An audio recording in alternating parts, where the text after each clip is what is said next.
Merci beaucoup à tous d'être ici ce soir.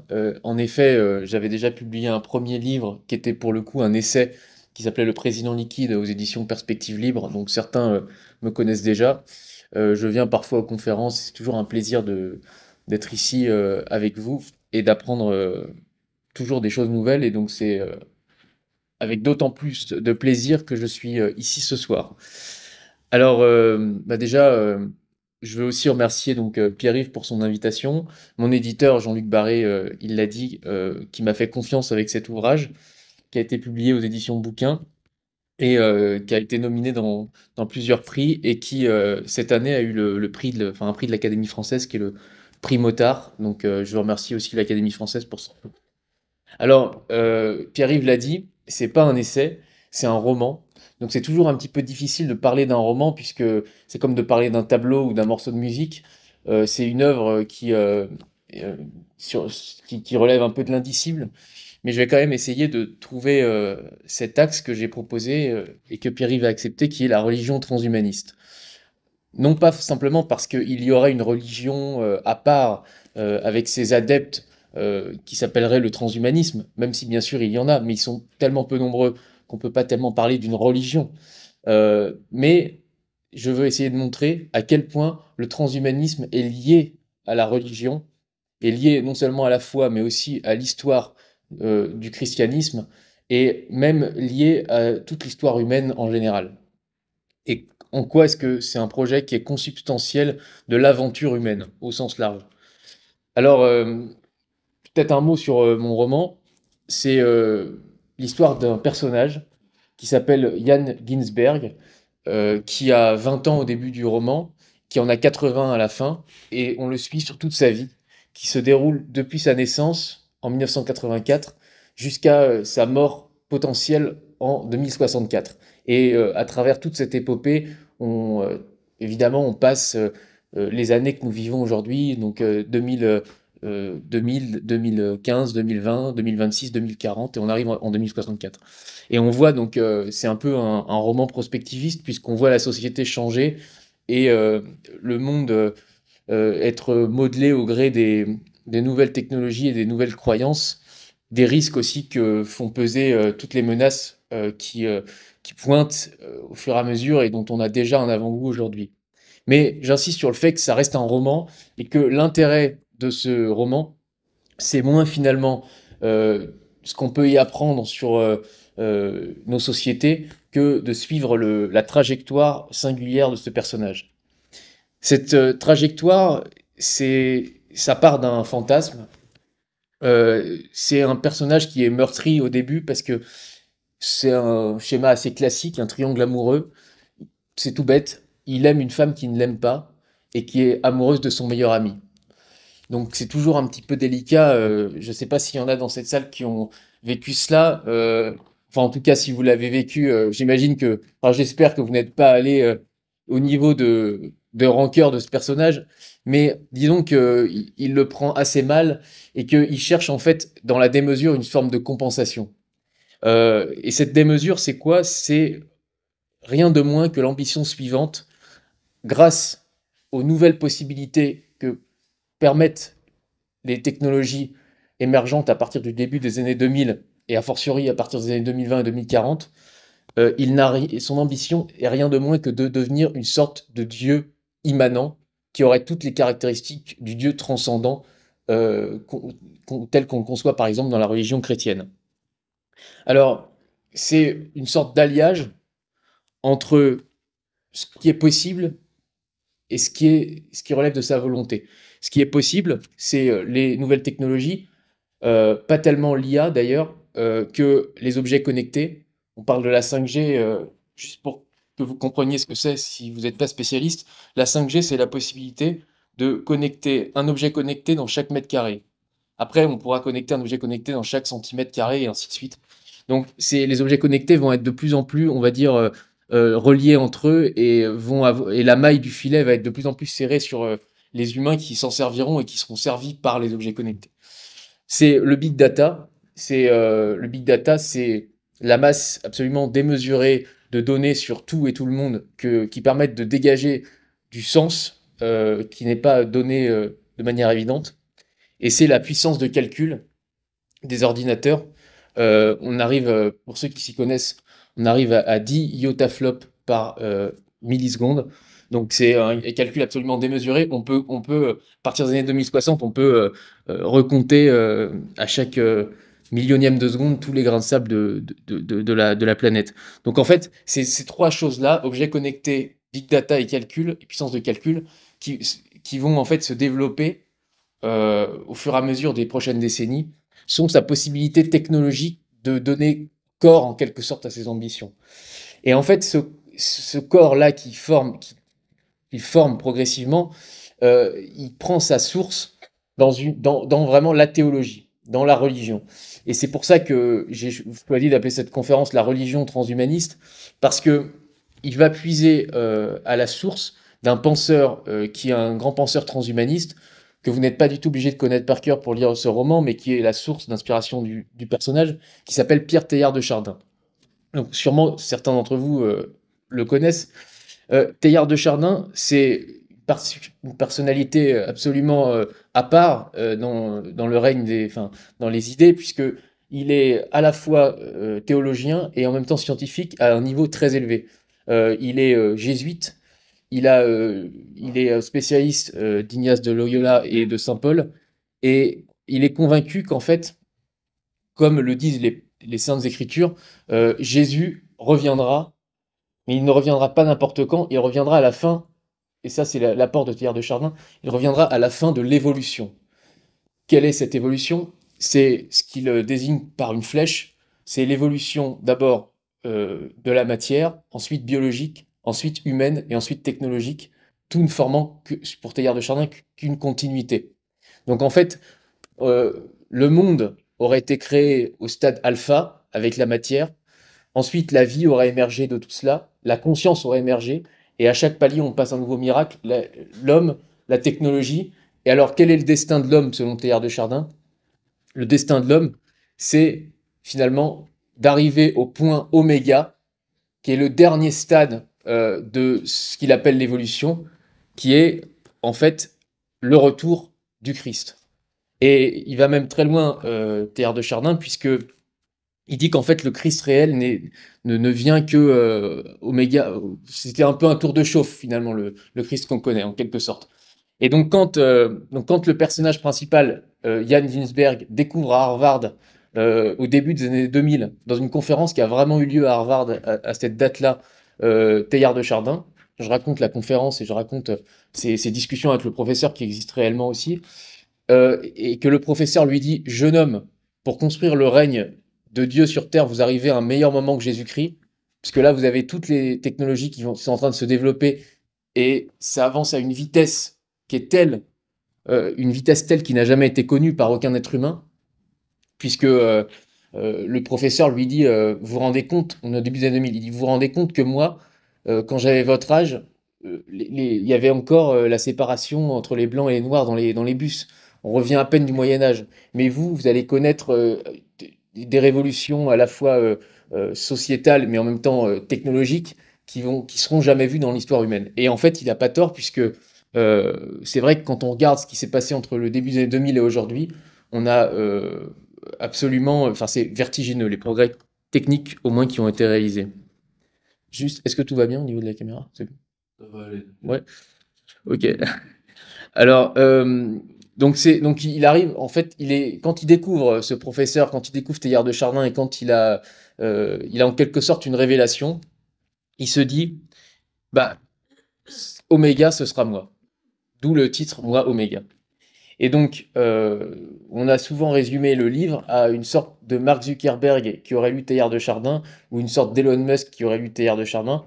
Et c'est pas tout à fait faux, même si évidemment il y a une part de romanesque et d'imaginaire qui est de plus en plus prononcée au fur et à mesure qu'on s'avance dans le livre, évidemment. Disons qu'il y a 6 parties dans le roman. La première partie, on peut croire que c'est Mark Zuckerberg ou Elon Musk, et après, à partir de la deuxième partie, on se dit que quand même la divergence commence à se faire, et à la fin, dans la sixième partie, bon, je vous laisse deviner que ça n'a plus rien à voir. C'est d'ailleurs pour ça que je l'ai pas appelé Mark Zuckerberg, parce que je voulais pas avoir de procès par la suite. Même si je doute qu'il ait lu mon livre. Alors, pourquoi est-ce que j'ai voulu écrire ce livre? Pas pour dénoncer, ni pour informer, ni pour essayer d'être objectif sur une situation ou pas. Non, c'est juste pour immerger le lecteur dans une réalité qui n'est pas totalement la réalité que nous connaissons, qui est une réalité en quelque sorte alternative, qui est une réalité que j'essaye de décrire dans le livre. Donc, c'est la réalité en fait de la vie de ce personnage qui s'écoule sur 80 années. Donc, mon but, c'était ni de convaincre, parce que je suis pas contre le transhumanisme en soi. Enfin, j'ai mes opinions, mais je suis sûr qu'elles intéressent pas grand monde. Donc, j'ai pas à dire faire une pétition contre le transhumanisme. Donc, je suis pas, c'est pas un plaidoyer. Je suis pas dans le registre de l'opinion. Et de toute façon, je trouve que les romans à thèse en général sont pas très bons. Et j'essaye pas non plus d'être objectif, au sens où je ne fais pas un compte rendu. J'essaye plutôt d'être dans le registre du sensible. Voilà. Et enfin, j'essaye pas non plus de comprendre, au sens où je n'essaye pas de prendre avec moi, mais j'essaye plutôt de, si tu peux inventer ce mot, de convivre. J'essaye de faire en sorte qu'on puisse vivre avec moi. Voilà. Donc j'essaye de faire en sorte de faire vivre aux gens cette aventure. Donc, il y a des essais qui sont très bien construits sur le transhumanisme, notamment l'excellent livre d'Olivier Rey qui s'appelle L'heure et malheur du transhumanisme. Vous l'avez peut-être lu pour certains d'entre vous. C'est un très très bon essai. Moi, dans ce livre, c'est pour pas qu'il y ait tromperie sur la marchandise si vous me faites le plaisir de vous le procurer tout à l'heure. C'est vraiment, on est dans le romanesque et on est dans un autre registre. Donc pourquoi on est dans le romanesque? Parce qu'il m'a semblé que ce qui était intéressant et ce qui était assez peu traité dans le transhumanisme, dans le projet transhumaniste, c'est son aspect romanesque précisément. Euh, c'est, il me semble qu'il y a beaucoup de choses qui relèvent du roman dans le transhumanisme. La quête de l'absolu, euh, qu'on peut appeler l'hubris, et un peu un sentiment de mélancolie shakespearienne de l'homme finalement qui va essayer d'aller jusqu'au bout de ses capacités, euh, jusqu'au moment où il va forcément se prendre un mur.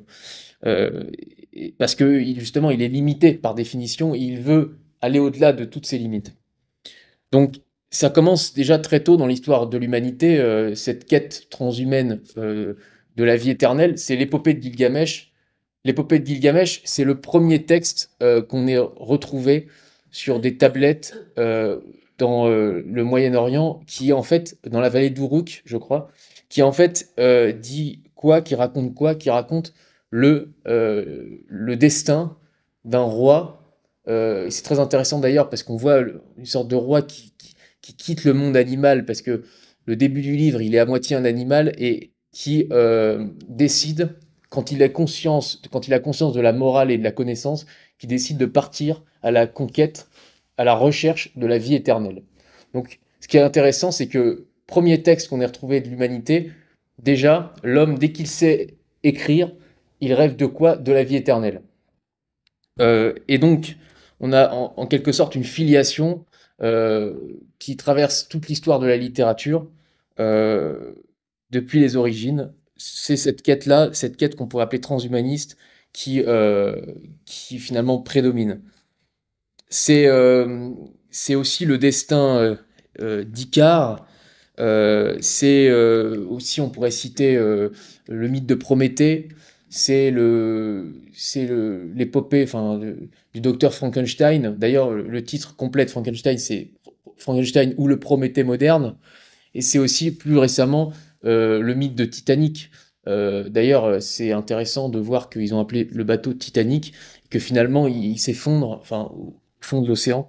Et donc, c'est toujours cette quête, dans tous les cas, d'un humain qui va essayer d'aller plus loin que lui-même, à ses dépens, en quelque sorte, puisqu'il se frappe toujours face au mur de la réalité. Alors, sur le transhumanisme lui-même, de quand date ce concept? Alors, évidemment, il n'y a pas de date précise. Euh, la date la plus communément admise, c'est à peu près de 1957. C'est Julian Huxley, le frère d'Aldous Huxley, l'auteur du Meilleur des mondes, qui était député, député britannique, membre de la Chambre des communes, et qui disait le transhumain, c'est un homme qui reste un homme. J'aime beaucoup cette définition. C'est un homme qui reste un homme, mais se transcende lui-même en déployant de nouveaux possibles de et pour sa nature humaine. Et on pourrait rajouter même et par sa nature humaine. C'est parce qu'il est humain qu'il veut aller au-delà de son humanité.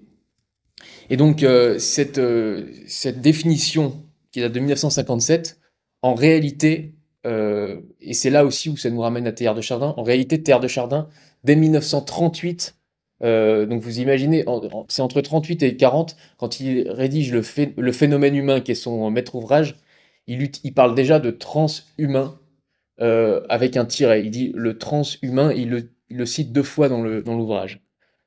Donc en fait, on peut attribuer la paternité du transhumanisme à Teilhard de Chardin, du mot transhumanisme. Puisque Teilhard de Chardin est mort en 55 et cette phrase date de 57. Donc, alors c'est très bien, mais concrètement, qu'est-ce que ça recouvre concrètement, se transcender soi-même, puisque Julian Huxley nous dit que le transhumain est un être qui se transcende lui-même. Alors, en général, quand on parle de transhumanisme, c'est une vision assez large. On parle aussi du corps augmenté, des organes augmentés. Mais alors là, si on parle des organes augmentés, par exemple, est-ce que le pacemaker, c'est déjà du transhumanisme? Est-ce que les lunettes qui ont été inventées il y a 1000 ans, c'est déjà du transhumanisme? Vous voyez? Donc la définition est très large. Les NBIC, pour ceux qui connaissent les nanotechnologies, biologie, informatique et sciences cognitives, se proposent justement avec ces technologies convergentes, d'être au service d'un homme augmenté aussi. Donc, on a plusieurs définitions du transhumanisme. Mais celle qui est présente dans le livre, qui est aussi la plus fondamentale, à mon avis, c'est celle de Gilgamesh, dès les origines. C'est pas seulement avoir un meilleur cœur, avoir une meilleure peau, avoir un meilleur squelette, mais s'émanciper de la vie elle-même, en fait. C'est un peu la phrase de Georges Bernanos qui disait « La dernière cabriole du diable crève la toile du cirque ». C'est en quelque sorte sortir du cirque, sortir du monde. Donc, ce qu'essaye de faire le personnage, c'est pas seulement, et d'ailleurs, à peu près à la moitié, quand il se retrouve face à la mort, il a cette tentation finalement, il comprend qu'en fait le transhumanisme des chirurgiens ne lui apportera aucune solution durable, et donc il cherche à s'évader en fait. Euh, donc c'est s'évader, vivre éternellement et régner sur le monde. Et donc tous ces attributs qui sont d'habitude ceux de Dieu, euh, eh ben le personnage va chercher à les atteindre. Il va chercher à les atteindre parce que déjà, il y a une chose que, en tant qu'homme, il a déjà acquis. Et là où c'est très intéressant, c'est que ça nous ramène à la religion, c'est ce qu'il a déjà acquis, c'est qu'il a croqué le fruit de l'arbre de la connaissance. En fait, je m'explique. L'humain est une créature un peu bizarre, puisque un peu hybride, comme un fil tendu entre d'un côté la créature, qui est totalement mu par son écosystème et son environnement, qui est en quelque sorte agi, et de l'autre, le créateur. Et en fait, on a aperçu un coin du voile en quelque sorte sur la création quand on a eu conscience de nous-mêmes et qu'on a eu conscience qu'on était mortel. C'est comme si on nous avait révélé une partie du jeu qu'on n'aurait jamais dû comprendre en quelque sorte. Et c'est vrai que c'est très difficile de se dire, mais qu'est-ce qui a fait que d'un seul coup on a compris qu'on allait mourir, quoi. Et je pense que tout part de là. C'est pas du tout logique en fait qu'on sache qu'on va mourir. Parce qu'à partir de là découle la conscience de nous-mêmes, la conscience de se voir à l'extérieur de son propre corps et donc de s'imaginer à l'extérieur du monde. Et à partir de là, c'est là que commence en quelque sorte le chaos de l'humain dans son environnement. C'est quand il s'imagine extérieur à son environnement. Mais alors je mets pas du tout un terme négatif au mot chaos. Chaos, ça peut être aussi bien le désordre, la désolation, la destruction, mais le chaos, c'est aussi l'art, l'histoire et l'aventure humaine. Ce que j'ai appelé au début de l'aventure humaine, puisqu'il n'y a pas d'aventure des termites, par exemple. Ils construisent toujours la même termitière, et c'est toujours au même.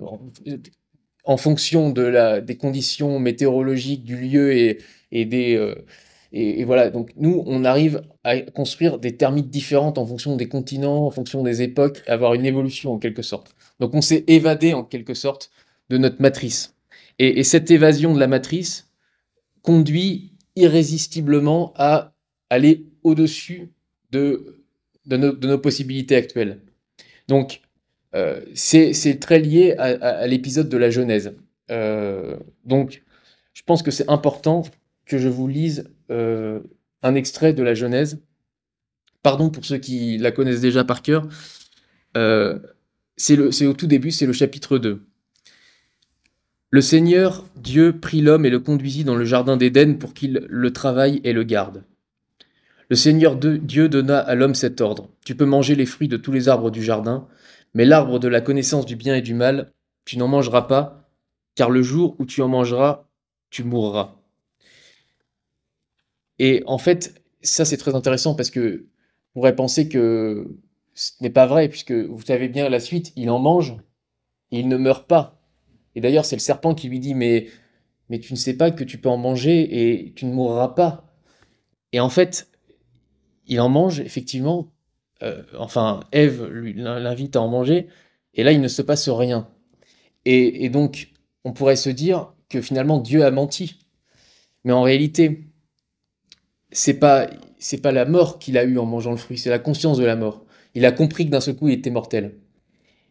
Et ensuite, donc le chapitre 3. Le serpent était le plus rusé de tous les animaux des champs que le Seigneur Dieu avait fait. Il dit à la femme, alors Dieu vous a vraiment dit, vous ne mangerez d'aucun arbre du jardin? La femme répondit au serpent, nous mangeons les fruits des arbres du jardin. Mais pour le fruit de l'arbre qui est au milieu du jardin, Dieu a dit, vous n'en mangerez pas, vous n'y toucherez pas, sinon vous mourrez. Le serpent dit à la femme, pas du tout, vous ne mourrez pas. Mais Dieu sait que le jour où vous en mangerez, vos yeux s'ouvriront, et vous serez comme des dieux, connaissant le bien et le mal. Et donc, en fait, cette phrase est très importante, à mon avis, c'est déjà le début du transhumanisme. À partir du moment où vous mangez l'arbre de la connaissance, vous savez que vous mourrez, donc vous mourrez, et vous connaissez en quelque sorte le coin du voile qu'on n'aurait jamais dû vous révéler, quoi. Et donc, on peut se dire que finalement, c'est à partir de là que tout commence. La femme s'aperçut que le fruit de l'arbre devait être savoureux, qu'il était agréable à regarder et qu'il était désirable, cet arbre, puisqu'il donnait l'intelligence. Elle prit de son fruit et en mangea, elle en donna à son mari et il en mangea. Alors leurs yeux à tous deux s'ouvrirent et ils se rendirent compte qu'ils étaient nus. Ils attachèrent les uns aux autres des feuilles de figuier et ils s'en firent des pagnes. Et là, on a vraiment la sortie du règne animal. La sortie du jardin d'Éden et la sortie de la nature en quelque sorte. Ils entendirent la voix du Seigneur Dieu qui se promenait dans le jardin à la brise du jour. L'homme et la femme allèrent se cacher au regard du Seigneur parmi les arbres du jardin. Le Seigneur appela l'homme et lui dit, « Où es-tu donc » Il répondit, « J'ai entendu ta voix dans le jardin, j'ai pris peur parce que je suis nu et je me suis caché. » Le Seigneur reprit, « Qui donc t'a dit que tu étais nu ? Aurais-tu mangé de l'arbre dont je t'avais interdit de manger ?» L'homme répondit, « La femme que tu m'as donnée, c'est elle qui m'a donné du fruit de l'arbre et j'en ai mangé. » Le Seigneur dit à la femme, « Qu'as-tu fait là ?» La femme répondit, « Le serpent m'a trompé et j'ai mangé. » Donc il n'est pas question de responsabilité, de savoir qui a menti, qui a tort, etc. C'est juste cet acte-là fondamental qui, à partir du moment où on comprend, on sort en quelque sorte de ce qu'on était. Donc évidemment, après, on a la colère de Dieu contre la femme, contre l'homme et contre le serpent. Et Dieu punit l'homme, puisqu'il lui dit, bah maintenant tu as voulu savoir, tu as voulu voir, donc maintenant il va falloir que tu assumes, et tu seras en quelque sorte, tu seras sorti du jardin d'Éden, donc sorti de la nature, sorti d'un confort en quelque sorte de routine permanente et de ne dépendre que des saisons et de tout ce qui avait déjà été planifié. C'est la conquête de la liberté, mais à quel prix? Il lui dit, c'est à la sueur de ton visage que tu gagneras ton pain, jusqu'à ce que tu retournes à la terre dont tu proviens, car tu es poussière, et à la poussière tu retourneras. Voilà, c'est comme si, finalement, il lui révèle, s'il vient de découvrir qu'il allait retourner à la poussière, et que, en attendant, dans la courte intervalle de sa vie, bah, il va devoir se saigner, souffrir, etc. Donc finalement, quel est le prix de quelle est la récompense qu'il a tirée de cette découverte? L'homme appela sa femme Ève, c'est-à-dire la vivante, parce qu'elle fut la mère de tous les vivants. Le Seigneur Dieu dit à l'homme et à sa femme, pardon, le Seigneur Dieu fit à l'homme et à sa femme des tuniques de peau et les en revêtit. Puis le Seigneur Dieu déclara, voilà que l'homme est devenu comme l'un de nous par la connaissance du bien et du mal. C'est Dieu qui dit ça. Voilà que l'homme est devenu comme l'un de nous par la connaissance du bien et du mal. Maintenant, ne permettons pas qu'il avance la main, ne permettons pas qu'il cueille aussi le fruit de l'arbre de la vie, qu'il en mange et vive éternellement. Alors le Seigneur Dieu le renvoya du jardin d'Éden pour qu'il travaille la terre d'où il avait été tiré. Il expulsa l'homme et il posta à l'orient du jardin d'Éden les kéroubim, ce sont des créatures, des anges guerriers, armés d'un glaive fulgurant pour garder l'accès de l'arbre de vie. Et donc en fait on est entre les deux actuellement. On a l'arbre de la connaissance, mais on n'a pas encore l'arbre de vie. Donc l'arbre de la connaissance, vous avez compris, c'est la connaissance du bien et du mal, c'est la connaissance morale, mais c'est aussi la conscience de soi et du monde, c'est aussi la science. Et d'ailleurs, c'est pas pour rien si dans l'histoire, les mêmes hommes de science étaient des hommes de foi. C'est plus le cas depuis 2 siècles, mais avant ça, c'était quand même globalement le cas. Et donc, c'est la science, la connaissance, tout ça, c'est lié à la même étymologie. Et donc, l'homme et la femme sont en quelque sorte déjà comme des dieux, selon les mots du serpent, car à l'inverse des animaux, ils ont vu la vérité, ils ont en quelque sorte vu le monde de l'extérieur du monde.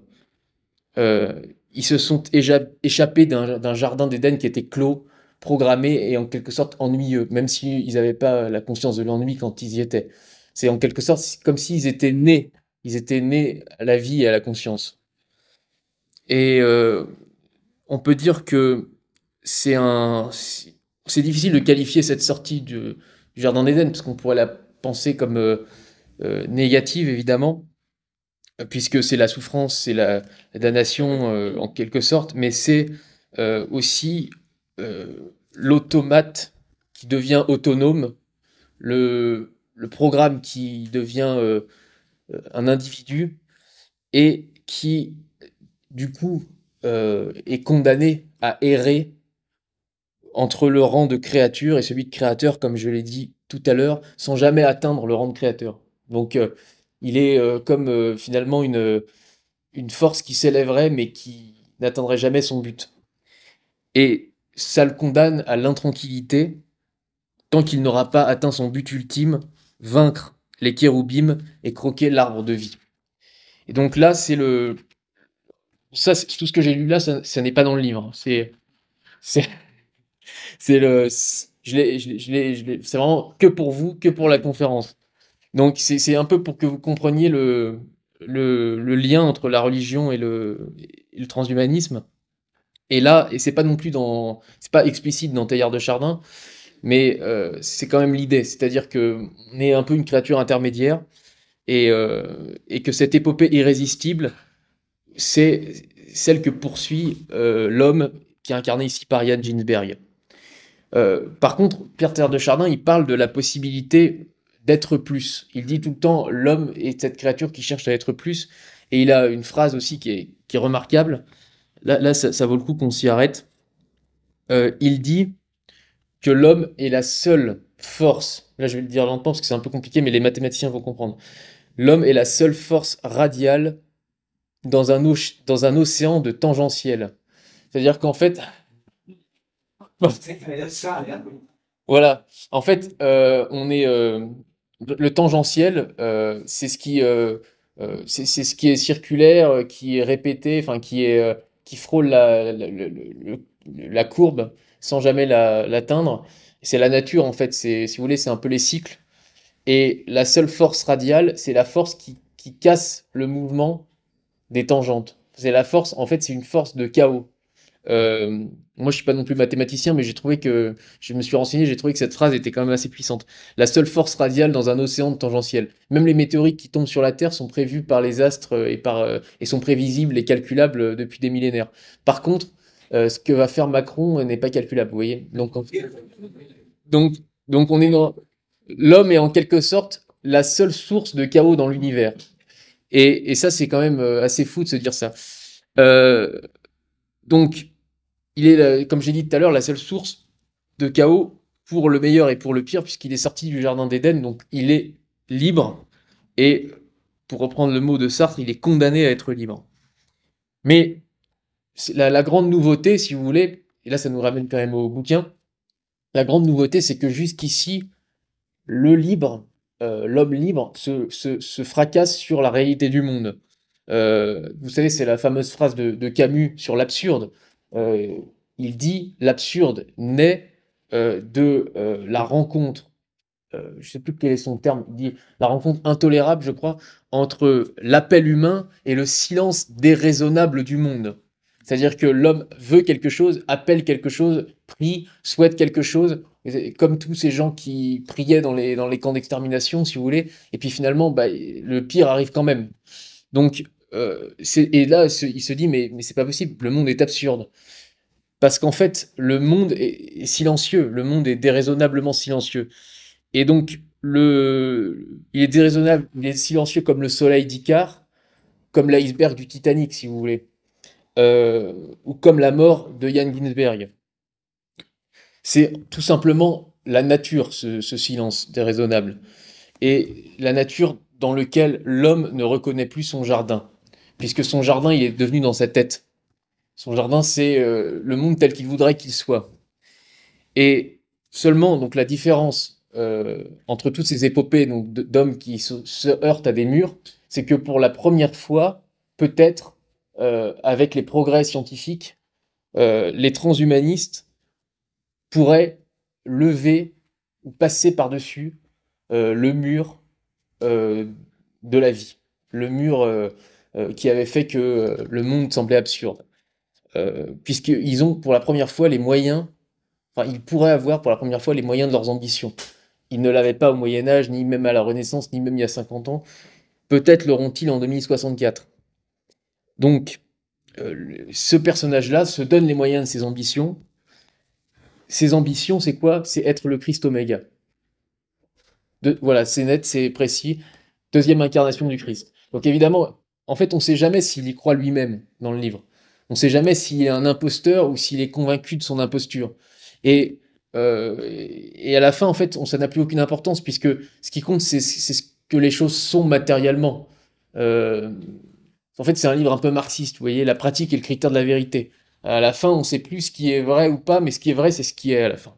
Et donc, ça, ce sont ses ambitions et les moyens, bah, c'est ceux que j'ai dit tout à l'heure, c'est les possibilités scientifiques offertes par le big data, les objets connectés, la puissance des ordinateurs, qui arrivent à partir de 2064 à l'unification d'un grand réseau mondial. Vous savez qu'Internet, c'est un réseau de réseaux. En fait, tout est connecté. Et ben, il arrivera fatalement un jour, plus il y a de réseaux, plus ils sont connectés entre eux. Il y arrivera fatalement un jour où le monde sera un. Et où celui qui aura les doigts sur le bouton aura pas mal de possibilités. Donc, il a les doigts sur le bouton en 2064. Un groupe d'activistes décide de l'assassiner parce qu'il a accumulé trop de pouvoir. Il comprend qu'il va mourir, il lui reste 3 jours à vivre. Il est face à une mort imminente et il décide. Il comprend qu'en fait, il ne sera pas Oméga avec son corps vivant et donc il décide de se scanner dans son réseau, de monter au cloud en quelque sorte. Un peu, un peu comme le premier Christ avait compris qu'il n'était pas de ce monde en quelque sorte et qu'il avait rejoint l'autre. Là, c'est un peu la même chose.